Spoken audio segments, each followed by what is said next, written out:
Lorsqu'on est célibataire, il y a des interdits à respecter. J'aimerais rappeler ici à quelqu'un que l'interdit qu'Adam avait été de ne pas manger aux fruits de la connaissance du bien et du mal. Adam l'avait mangé quand il était marié. Mais il y a un problème aujourd'hui. C'est qu'il y a des célibataires qui touchent à l'interdit alors qu'ils sont encore célibataires. Ils n'attendent même pas le mariage pour toucher à l'interdit. Ils touchent pendant qu'ils sont célibataires. Je veux dire à un célibataire, le péché est loin de la bénédiction. Le péché peut te faire rater l'homme de ta vie, la femme de ta vie. Le péché, bien-aimé, même si tu le fais en cachette, je veux te dire une chose. La repentance est une réalité dans la nouvelle alliance. La repentance nous permet de revenir à Dieu, d'être pardonné de nos péchés. Mais écoute et retiens pour la vie. La repentance ne permet pas que le cheveu de Samson pousse le même jour. Lorsqu'il y a repentance, tu es pardonné, tu es purifié. Mais il y a des grâces que tu as perdues qui ne reviendront pas de sitôt. Il y a des faveurs que tu vas perdre que tu ne vas plus récupérer. Il y a une onction que tu vas perdre que tu risques de ne plus jamais récupérer. Oh bien-aimé, j'ai envie de dire à quelqu'un ceci. Il y a à cause de la vie de célibat, parce que tu n'as pas su respecter certains interdits, tu as touché au péché. Bien-aimé, il y a certaines choses que tu envieras demain. Le Seigneur te l'avait donné. Mais pourquoi tu envies? Pourquoi tu envieras? Parce que tu as joué avec l'interdit pendant ton célibat. Je dis à un célibataire, pendant ce temps-là, garde et cultive et respecte les interdits. Que Dieu bénisse celui qui a entendu. Garde et cultive, respecte les interdits. Parce que toucher à l'interdit te éloigne de la grâce, te éloigne de la faveur, te éloigne de la bénédiction divine. Maintenant, voici ce qui se passe. Toujours dans le livre de Genèse, chapitre 1, versets 27 à 28. Voici ce qui est écrit. Dieu crée l'homme à son image. Il créa à l'image de Dieu. Il créa l'homme et la femme. Verset 28. Dieu les bénit. Ici, le complément d'objet direct est au pluriel. Dieu les bénit. Mais quand Dieu les bénit, qu'est-ce qu'il dit? Dieu ne dit pas à Adam, dit à Ève de garder, de cultiver. Dieu ne se limite pas de dire à Ève, tu es l'aide de l'homme. Voici maintenant ce que Dieu déclare. Dieu les bénit et dit, soyez féconds, multipliez-vous, remplissez, assujettissez la terre, dominez sur les poissons de la mer et sur les oiseaux du ciel et sur tous les animaux qui se meuvent sur la terre. Là maintenant le rêve de Dieu s'accomplit. Là le projet de Dieu s'accomplit. Quand est-ce que le projet de Dieu s'accomplit? Quand l'homme et la femme se mettent ensemble. Écoute bien aimé, pourquoi le mariage n'est pas un jeu? Parce que le mariage est aussi l'un des éléments majeurs qui amplifie les destinées. On ne joue pas avec le mariage bien aimé. Dieu, lorsqu'Adam était seul, il a dit garde et cultive. Quand Ève est arrivée, Dieu a dit je vais créer une aide. Mais quand il les a mis ensemble, il a dit assujettissez, dominez, soyez féconds, multipliez-vous. Je prophétise au nom de Jésus. Toi qui vas comprendre les voies de Dieu, sois fécond dans ton mariage. Et lorsqu'on parle de la fécondité, les gens ont toujours tendance à penser à la naissance des enfants. Bien aimé, la fécondité dont le Seigneur avait prophétisé ce jour-là, c'est bien au-delà de cela. Dans tous les domaines de ta vie, lorsque tu es marié, tu dois être fécond. Dieu donc prophétise, Dieu maintenant explique, ou plutôt il déclare le rêve qui était caché, il le déclare à haute voix. C'était là le rêve de Dieu. Pourquoi le mariage n'est pas un jeu? Parce que bien aimé, le mariage est un élément qui amplifie ta destinée. Le mariage est un élément choisi par Dieu pour amplifier tes grâces, amplifier tes talents, amplifier tout ce que Dieu t'a donné. Le mariage est sérieux. Bien aimé, le rêve de Dieu de Genèse 1:26 s'est accompli dans Genèse 1:28. Tu l'as déjà compris. Avant cela, le rêve de Dieu ne s'est pas réalisé. Si tu ne prends pas le choix du mariage au sérieux, bien aimé, tu vas pétrifier ta destinée. Une destinée glorieuse que tu as, une destinée puissante que tu as, qui doit s'amplifier quand tu seras marié. Mais ta destinée, bien aimé, va se réduire à rien. Si aujourd'hui il y a des gens qui jouent avec le choix du conjoint, c'est parce qu'ils ne comprennent pas cette dimension. Le mariage a pour but d'amplifier ce que vous êtes. Que l'Éternel te fasse grâce. Le mariage n'est pas qu'un lieu de plaisir. Je veux que quelqu'un dise non, ce n'est pas un lieu de plaisir.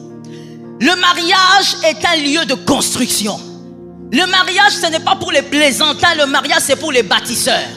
Ce sont les bâtisseurs qui se marient. Pourquoi? Parce que quand ils se mettent ensemble, ils bâtissent quelque chose.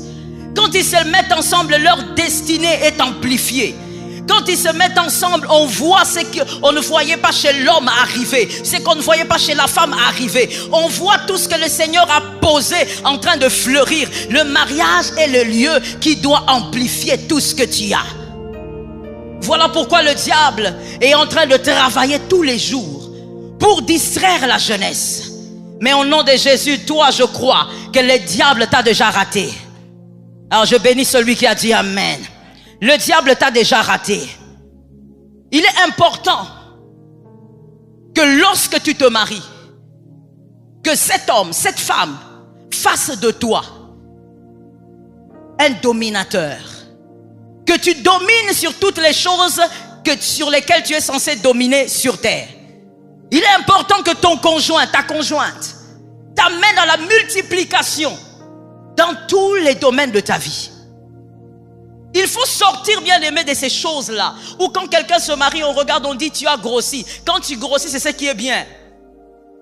On regarde, on dit tu as grossi, c'est que tout va bien. Non, mon frère, il ne suffit pas d'être amoureux dans un mariage. Ce qu'il faut être dans un mariage, c'est être heureux en accomplissant la volonté de Dieu pour vous. Et la volonté de Dieu pour vous est cachée dans le système de Dieu. Le système de Dieu est lequel? Vous vous rencontrez avec un autre, avec une autre, et les choses s'amplifient. Que cela soit votre part. Que cela change votre vie. Celui qui se marie pour le sexe est un plaisantin. On ne se marie pas pour le sexe. Pour la simple raison, bien-aimé, que tu seras désillusionné. Pourquoi tu seras désillusionné? Tu ne peux pas décider sur une chose qui dépend de deux cœurs. Quand une chose dépend de deux cœurs, ça ne dépend plus que de toi. Si tu crois que te marier va te permettre d'avoir le sexe à volonté, voilà d'abord pourquoi tu te maries. Bien-aimé, tu es mal barré. Tu es mal barré et tu vas réaliser que ce que tu cherchais n'est pas ce que tu vas trouver. Parce que rien ne te garantit qu'à chaque fois que toi tu en auras besoin, l'autre sera disponible. Tu dois te marier pour les bonnes raisons. Et que le Seigneur nous aide à comprendre cela.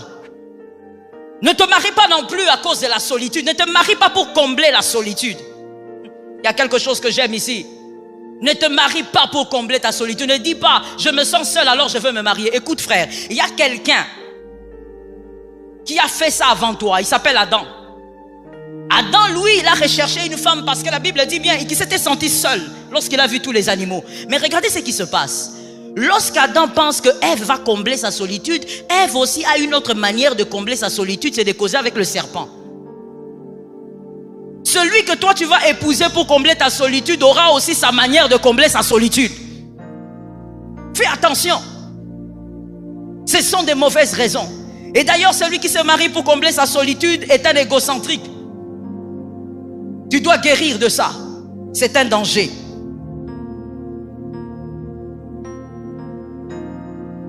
Le mariage est un élément que le Seigneur nous donne pour que nos vies changent, pour que nos destinées se manifestent dans son vrai jour, pour que nos destinées soient acclamées, soient aimées, nos destinées soient de modèles. Le mariage n'est pas une histoire de plaisir seulement. C'est bien au-delà de ça. Aimer celui qui t'aime, c'est bien, mais ce n'est pas suffisant. Épouser celui que tu aimes, c'est bien, mais ce n'est pas suffisant.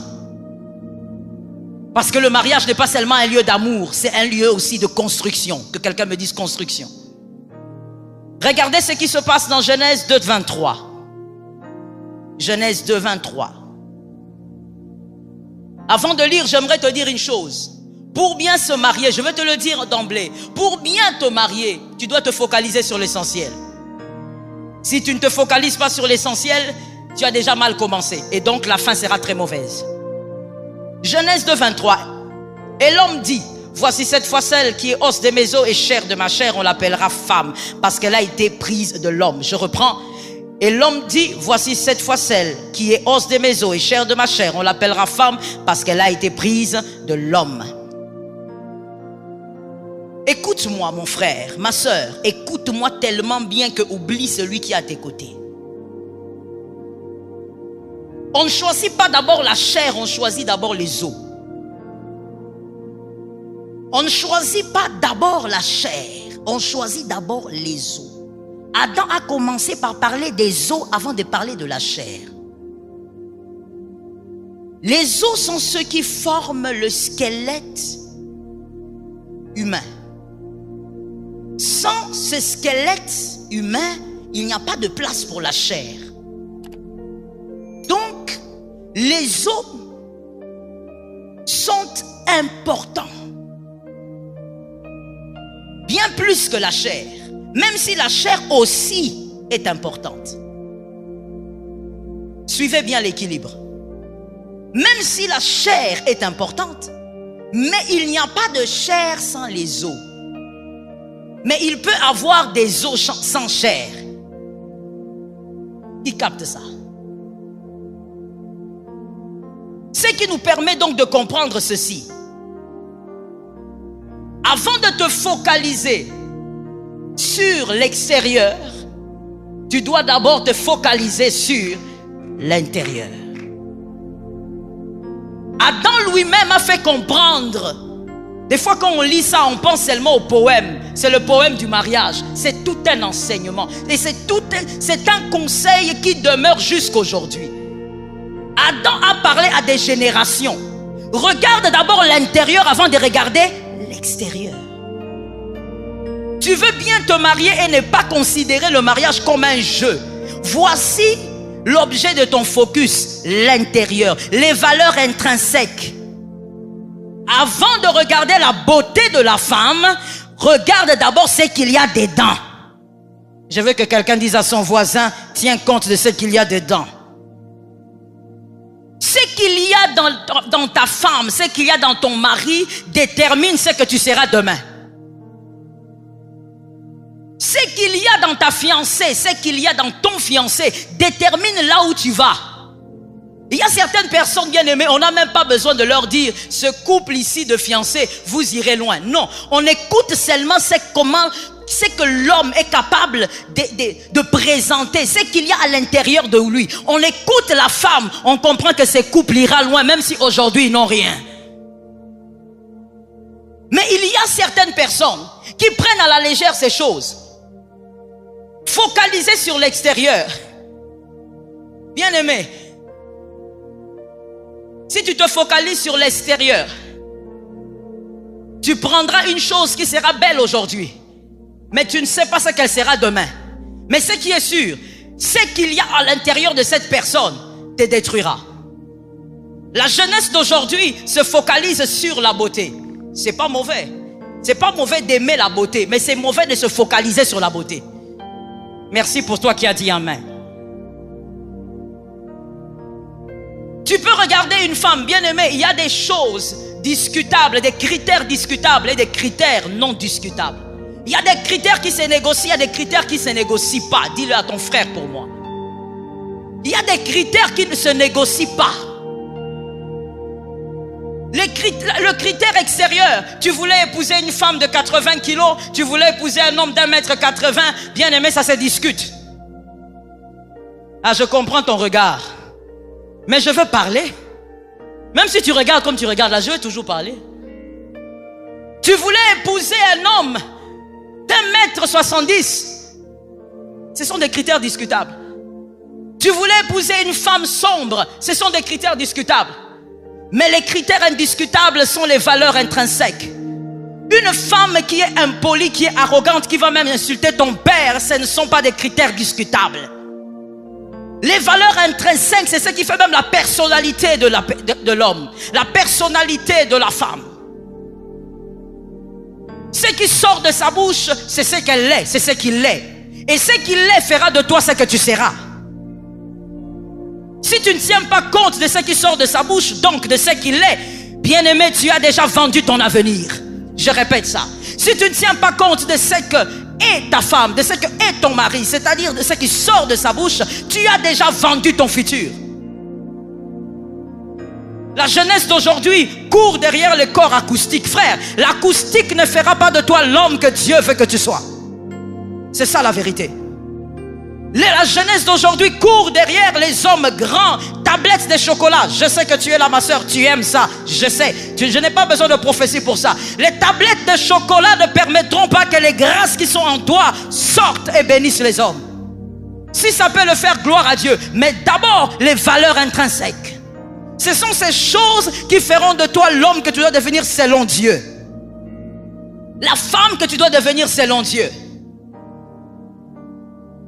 Que l'Éternel nous fasse grâce. Il est important, bien aimé, que chacun de nous puissions comprendre que lorsqu'on veut se marier, il faut faire un choix intelligent. Que quelqu'un me dise un choix intelligent.